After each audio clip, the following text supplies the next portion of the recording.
TWR का प्रस्तुति जिंदगी की राह बाइबल की पुस्तक का क्रम से अध्ययन हवे, जौना में आपके उ सब मिली जीवन की परमेश्वर द्वारा बचावे और मसीह नियर जिए खातिर जरूरी है।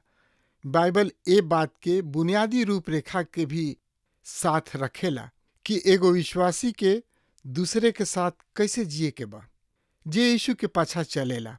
कृपा करके देखी सुनी ताकि परमेश्वर आपकी जिंदगी का रास्ता बतावस।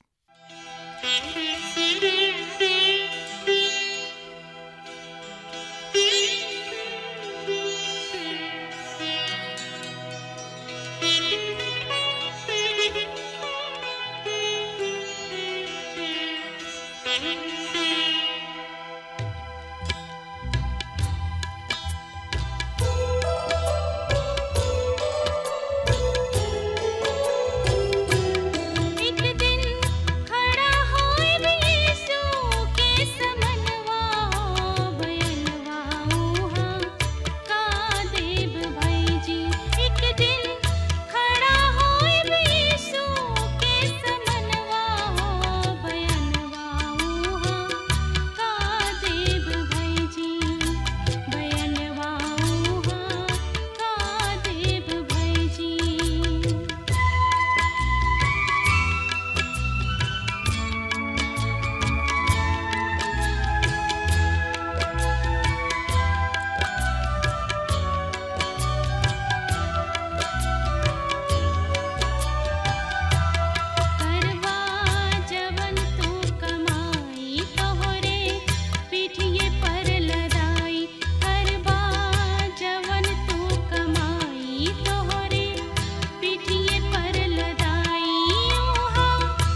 हाँ श्रोता मित्र भाई बहन, आई हमने के यूहन्ना के तीसरा पत्री के एगो रूप रेखा तैयार कर ली जा।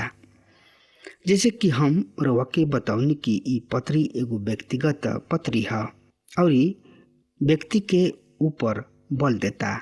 सो एकरा अनुसार हम एकरा के 3 भाग में बांटे के। सबसे पहला व्यक्तित्व है गयुस के। पहला पद में हम एकरा विषय में पढ़ता नहीं। यूहन्ना लिखताने, हमरा प्राचीन के ओर से प्रिय गयुस के नाम जौना से हम सत्य में प्रेम रखिना। 1 से 8 पद में गयुस के विषय में पढ़ के। आरंभिक कलिसिया में ई एगो प्रिय भाई हवे। गयुस ऊ हवे जौना के संबोधित क के ई पत्री लिखल गइल कि वचन के सच्चा सेवक सबके ऊ ठीक से व्यवहार करे, उनका साथ बढ़िया व्यवहार करी, उनकर पहुनाई कइल जाओ। तब यहाँ पर दूसरा व्यक्तित्व बा त्रिमुदेफिस। एकरा विषय में हम 911 पद में पढ़ेंगे। त्रियुत्रेफेस जौन की कलिसिया में प्रमुख बनावे के लालसा रखताने। ए तरी बुरा और अनुचित काम, झूठा शिक्षा के प्रदर्शन है। त्रियुत्रेफेस जैसन लोगन कलिसिया में बहुत से बाणे और ऐसे ई चरित्र भी हमनी खातिर बहुत ही महत्वपूर्ण बा। तब यहाँ पर तीसरा व्यक्तित्व बा त्रियुस। इनका विषय में हमनी के 12 से 14 पद में पढ़ के। दिमेत्रियुस सबके द्वारा यहाँ तक कि सत्य के द्वारा भी एकरा विषय में बढ़िया गवाही दिहल गइल और ये तरी एगो बढ़िया जिंदगी सच्चा शिक्षा के प्रकट करता। तो ई तीनों व्यक्तित्व गयुस, त्रियुत्रेफेस और दिमेत्रियुस ये तीनों समूह के प्रतिनिधि है जौन की 3 तरीके जिंदगी के हमन के सामने प्रकट करता। हमन के एक पत्री में 3 गो आदमी के नाम से जाना तानी जा। यद्यपि ई आदमी महत्वपूर्ण ना होखे, पर एकरा द्वारा हमन के अपना सवाल के हल प्राप्त होता। जैसे कि पहला शताब्दी के विश्वासी कौना तरीके जिंदगी बितावत रहन। का ऊ सब ही मसीह के खातिर शहीद हो गइलन? का ऊ सब सद्गुण के आदर्श रहे? का ऊ सब विश्वास के उत्तम गवाही रहे? और सब विश्वासी सबके प्रदर्शन कैसन रहे? यहाँ एक पत्री में हमनी के 2 गो महान याद के देख सकतानी जा जौन की अपना उत्तम साक्षी सबके खातिर पहचानल जाला। उनका नाम गयुस तथा दिमेत्रियुस है। ई सत्य के खातिर खड़ा रहल बाणे। ई आदमी दिमुत्रेफेस एगो अन्य आदमी रहन और ई तीनों से अलग रहन, भिन्न रहन। ई कोनो विशेष आदमी ना रहन, पर सत्य के अतिरिक्त ई आदमी हर एगो बात में खड़ा रहन। दूसरा शब्द में इनकर रिश्ता संबंध सत्य से ना रहे, इनकर संबंध अन्य सब बात से रहे। आई सबसे पहले हमने के गयुस के विषय के लेतानी जा। गयुस जौन की हंसमुख स्वभाव के आदमी रहन। सो आई इनका के देख लिया जा। यूहन्ना के तीसरा पत्री ओकर पहला पद रउआ देखी। ये पद में एह तरह से लिखल बा, हमारा प्राचीन के ओर से प्रिय गयुस के नाम जेकरा से हम सत्य में प्रेम रखतानी। अब यूहन्ना के उम्र लगभग 90 वर्ष से अधिक रहे। वो अपना उम्र के अनुसार कलिसिया के प्राचीन हमें वो प्रेरित भी रहन। वो खुद के प्रेरित भी कह सकत रहन, पर वो यहाँ ऐसन नेखन कर रहल। वो खुद के प्राचीन कर रहल बने। वो गयुस के आपन प्रिय कह के संबोधित कर रहल बने। गयुस सही में कलिसिया के बीच एगो प्रिय भाई रहन। यूहन्ना उनका के एह पत्री में 4 हाली प्रिय कह के संबोधित कर रहल बने। पहला पद में वो प्रिय गयुस के नाम जेकरा के हम सत्य में प्रेम रखतानी ऐसन कहताने। दूसरा पद में हे प्रिय हमार प्रार्थना बा कि जैसे तोहार आत्मा उन्नति कर रहल बिया वैसे ही तू सब बात में उन्नति कर और स्वस्थ रह। फिर 5वां पद में यूहन्ना फिर इनका के प्रिय कह के संबोधित करताणे और कहताणे कि तू भाई सबके खातिर जौन कुछ कर रहल बड़ा ओकरा के विश्वास योग्यता से पूरा कर और विशेष कर जब वो परदेसी हमें। और फिर 11वां पद में वो फेन प्रिय शब्द के प्रयोग करताणे और कहताणे प्रिय बुराई के ना पर भलाई के अनुकरण कर। सो एह तरी से यूहन्ना गयुस के ये पत्री में 4 हाली प्रिय कह के संबोधित करताणे। यूहन्ना गयुस के पत्री लिखताणे समय सबके आरंभ से ही में बतावताणे कि हम सत्य में तोहरा से प्रेम रखतानी। त एकर अर्थ कि वो सच्चा शिक्षा में पक्का रहन, वो मसीह के ईश्वर तत्व के स्वीकार कैले रहन। गयुस ऊ आदमी रहन जो उनकी सत्य के खातिर खड़ा रहन, न केवल खड़ा रहन वरन सत्य पर आचरण करत रहन। ऊ प्रेम में चलत रहन और सेवा करत रहन। रउआ सवाल कर सकतानी कि ई सत्य का ह, एकरा खातिर खड़ा होखल का ह। प्रिय मित्र, प्रभु यीशु मसीह सत्य हमें और उनका शिक्षा में चलल सत्य के खातिर खड़ा होके के बा। रुआ के सत्य में जिंदगी बितावे के बा तो रुआ प्रभु के वचन पढ़ी, प्रभु यीशु मसीह के शिक्षा सब और आज्ञा सब पर ध्यान द और उनकर पालन कर। तो रुआ कह सकतानी कि हम सत्य पर चलिना, हम सत्य के खातिर खड़ा बानी। गयुस अपना जिंदगी से प्रेम के प्रकट कैलन, तो सत्य में चलत रहन, सत्य के खातिर खड़ा रहन। ऐसे वो सत्य के प्रेम के द्वारा प्रकट कैलन।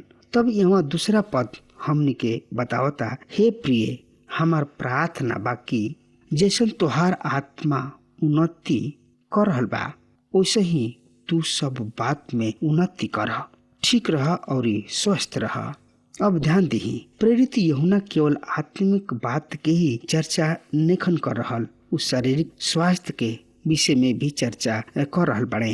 एगो विश्वासी के खातिर शारीरिक और आत्मिक दोनों स्वास्थ्य जरूरी बा। यूहन्ना अपना प्रिय गयुस के ई स्पष्ट कर रहल बाड़े कि ना केवल आत्मिक क्षेत्र में उन्नति करे के बा वरन हम चाहतानी कि तू बढ़िया स्वास्थ्य भी प्राप्त कर। एक तात्पर्य बा कि गयुस एगो धनवान विश्वासी या ऊ आत्मिक रूप से भी उन्नति करत रहन पर ऊ शारीरिक रूप से अस्वस्थ आदमी रहन। आज अनेक मसीही लोग बड़े जौन की शारीरिक रूप से बड़ा हिष्ट पुष्ट दिखाई देले पर उनकर आत्मा रोगी है, वो आत्मिक रूप से अस्वस्थ बने यानी कि रोगी हमें। पर परमेश्वर के संतान के दोनों क्षेत्र में स्वस्थ होकर जरूरी बा। उनका आत्मिक क्षेत्र में भी स्वस्थ होके के बा और शारीरिक रूप से भी स्वस्थ और भला चंगा रहे के चाहिए। पवित्र जिंदगी आत्मिक रूप से स्वस्थ होके के दर्शावेला। ई मसीह यीशु के अनुग्रह तथा ज्ञान में आगे बढ़ रहल बानी। उस समय में अर्थात यूहन्ना के समय में अनेक लोग परमेश्वर के वचन के शिक्षा देवे के निकल पड़ल रहन और अनेक लोग सुसमाचार प्रचार के क्षेत्र में कूद पड़ल रहन और बहुत सा लोग सुसमाचार प्रचारक के रूप में सेवा करत रहन। गयुस सेवक तो ना रहन, सुसमाचार प्रचार के सेवा तो ना करत रहन, पर गयुस उनकर पहुनाई करत तथा उनका खातिर अपन घर खोलले रहत रहन। वो अपना घर में उनका के बुलौले रहन और उनकर पहुनाई करत रहन, देखभाल करत रहन। न केवल विशाल दिल वाला आदमी रहन, न केवल प्रेम में चलत रहन पर उस सत्य में भी चलत रहन और यीशु समाचार प्रचारक सब और ये शिक्षक सबके परखत रहत रहन। काहे कि दूसरा पत्री में प्रेरित यूहन्ना ये बात के स्पष्ट करताने कि कलीसिया में ऐसा लोग रहन जौन की सुसमाचार प्रचारक सबके बिना परखले उनकर पहुनाई करत रहन, गलत कार्य रहे। ऐसे उन्हें प्रेरित यूहन्ना चेतावले, सावधान कैलन कि तोहरा ऐसा नहीं करे के। सुसमाचार प्रचारक के परखे के बा, ओकरा के जांचे के बा, बुझे के बा, तब उनकर पहुनाई करे के बा। गयुस विशाल दिल वाला आदमी रहन। उ सत्य में चले वाला आदमी रहन और इस सुसमाचार प्रचार के तथा शिक्षक सबके देखभाल उनकर पहुनाई उनका और अपना खराब स्वास्थ्य के होत भी उ शिक्षक के सेवा करे के खातिर तैयार रहत रहन। एकरा में कोनो ढील निखन देखौले। तब तीसरा पद में प्रेरित कहताने, काहे कि हम बड़ आनंदित भइनी जब भाई सब आके तोरा सत्य के गवाही देहनी, अर्थात ई कि तू कौना तरीके सत्य में चल रहल बड़ा। अब यहाँ एक खाली फेर प्रेरित यूहन्ना अपना आनंद के कारण बतावताने। उ गयुस से आनंदित बने और ओकर कारण का ह? गयुस सत्य में जिंदगी बिता रहल बने। अनेक सुसमाचार सब प्रेरित यूहन्ना के गयुस के विषय में बतौले कि उ कौना सुंदर रीति से प्रभु के सेवक सबके देख रेख कर रहल बने और कौना उत्तम ढंग से उ उनकर पहुनाई कर रहल बने, प्रेम तथा सत्य के उत्तम गवाही दे रहल बने। बहुत से प्रचारक गयुस के घर पर आवत जात रहन। गयुस उनकर देखभाल करत रहन और जब वो आपस लौट के यूहन्ना से भेंट करत रहन त उ गयुस की प्रशंसा करत रहन। ओकरा विषय में बतावताने यूहन्ना एह बात से आनंदित बने काहे कि उ यूहन्ना के स्थानीय कलीसिया के सदस्य हमें। उनकर प्रशंसा यूहन्ना के प्रशंसा है। उ प्रचारक बतौले कि गयुस न केवल धनवान आदमी हमें वरन उदार दिल वाला आदमी हमें। उनका किने एगो अनुग्रहकारी दिल बा। आज बहुत से धनवान लोग कलीसिया में पावल जाले। उनका किने सब कुछ बा पर उदार दिल नहीं खे। उनका किने एगो अनुग्रहकारी दिल नहीं खे। हाँ श्रोता मित्र भाई बहन, आज गयुस के समान अनुग्रहकारी दिल के आवश्यकता बा, तब ही हम प्रभु के खातिर उपयोग सिद्ध हो सकतानी जा। अब यहाँ ध्यान दही, एक ओर गयुस सत्य के साक्षी दे रहल बड़े यानी कि गवाही दे रहल बड़े, दूसरा ओर अन्य सेवक व सुसमाचार प्रचारक जौन की उनका संपर्क में आवत रहन वो भी उनकर गवाही देत रहन। प्रिय श्रोता मित्र भाई बहन, विश्वासी सबके खातिर ये जरूरी बा हमनी के खुद के गवाही तथा हमनी के विषय में दूसरा सबके गवाही। अनेक बार हम खुद तो बड़ा बढ़िया गवाही देले और दी न जा, सबके सामने सभा सब में आके स्थानीय मंडली में सबके सामने खड़ा होके हमनी के बड़ा ही बढ़िया गवाही दी न जा, लोर बहा बहा की गवाही दी न जा, चेहरा पर तेज ले आके उत्तेजित होके गवाही दी न जा, भावुक होके गवाही दी न जा। लोग भी हमरा साथ भावुक होले, उत्तेजित होले। बहुत से लोग लोर बहावलन पर ओकरा पश्चात अन्य लोग के हमरा विषय में का गवाही होला ई ध्यान देवे जोग विषय बा। गयुस खुद सत्य के गवाही देताने और साथ ही और दूसरा लोग जौन की उनका संपर्क में आवत रहले वो भी उनकर गवाही देत रहन। आज ई जरूरी बा कि हमनी के खुद प्रभु यीशु मसीह के एगो बढ़िया गवाही दी जा, साथ ही दूसर लोग भी दूसर प्रचारक भी हमनी के विषय में बढ़िया गवाही देव। भाई गयुस के सत्य के गवाही दिहले, जैसे कि हमनी के तीसरा पद में पढ़नी है जा। यूहन्ना कहताने काहे कि हम बड़ा ही आनंदित भइनी जब भाई सब आके तोरा सत्य के गवाही दिहले। सत्य के तात्पर्य बा उ भिक्षा तथा धर्म सिद्धांत जौन की प्रेरित सब के रहे, जौन शिक्षा प्रेरित सब देले रहन। गयुस ओकरे के अनुसार जिंदगी बितावत रहन। इससे भाई सब गयुस के सत्य के जिंदगी के गवाही दिहले और जे ए पर चलेला उस सत्य पर चले वाला कहाला। जी हाँ, जे प्रेरित के शिक्षा के पालन करला उहे आदमी सत्य पर चले वाला कहाला। आज संसार में बहुत से अधर्म पैदा हो गइल बा। हमनी के ध्यान देवे के बा कि अधर्म वाला हमनी के का शिक्षा देले। सत्य के तात्पर्य ई बा कि उ शिक्षा तथा धर्म सिद्धांत जौन की प्रेरित सबके या यदि हम ओकरा पर चलतानी त हमनी के सत्य पर चले वाला हो जा। गयुस शाब्दिक रूप से ना वरन व्यवहारिक रूप से सत्य पर आचरण करत रहन। रुआ कैसे चल रहल बानी ई महत्वपूर्ण नहीं खे। जी हाँ मित्र, रुआ कौना तरी से चल रहल बानी, कैसे चल रहल बानी ई महत्वपूर्ण बात नहीं खे, पर कहवा चल रहल बानी ई महत्वपूर्ण बात बा। सत्य में चले के तात्पर्य ई बा कि रुआ उचित आचरण करी, रुआ भाई सबसे प्रेम करी। ई भाई सब यूहन्ना के इहो बतौले हुई है कि गयुस कौन तरी सेवक सब व वचन के शिक्षक सब के परखलन, उ हमार जांच केलन का हम परमेश्वर के देदारी होखे पर विश्वास करी न जा या ना, हम उनका कुछ घड़ी से जन्म पर विश्वास करतानी या ना, का हमनी के विश्वास करतानी कि मसीह यीशु हमनी के छुटकारा के मूल्य चुकावे खातिर क्रूस पर आपन बलिदान दिहले और तीसरा दिन मृतक में से जीवित भइले। उ यूहन्ना के बतौले कि ई सब कुछ जान लिहला के पश्चात गयुस हमनी के अपना घर में ठहरावले और हमार बढ़िया पहुनाई कैलन। मित्र, कैसन उत्तम गवाही रहे ए आदमी गयुस के। हमनी के ए आदमी से शिक्षा देवे के आवश्यकता बा और लेवे के आवश्यकता बा। तब यहाँ चौथा पद में प्रेरित लिखत है, हमरा खातिर सबसे बढ़ के और आनंद के बात लिखे कि ई सुनी कि हमार बच्चा सत्य पर चल रहल बने।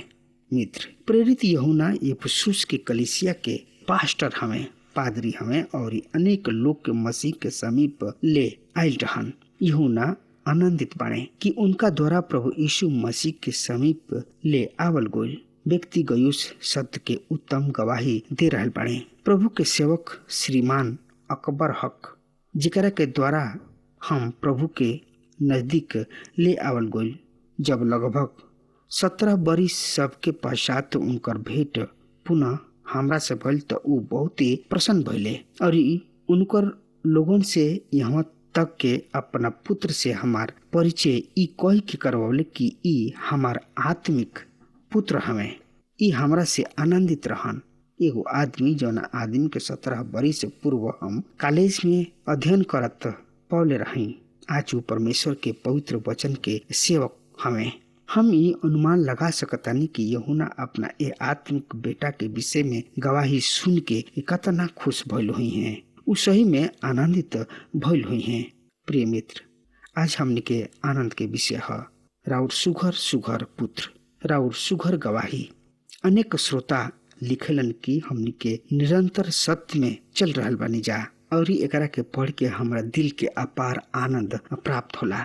आज अनेक नौजवान श्रोता भाई बहन जौन की जिंदगी के राह कार्यक्रम के सुन के दूसरा तक पहुंचा रहल बने, उ हमरा अधूरा काम के पूरा करे में व्यस्त बने। कैसन आनंद के विषय है।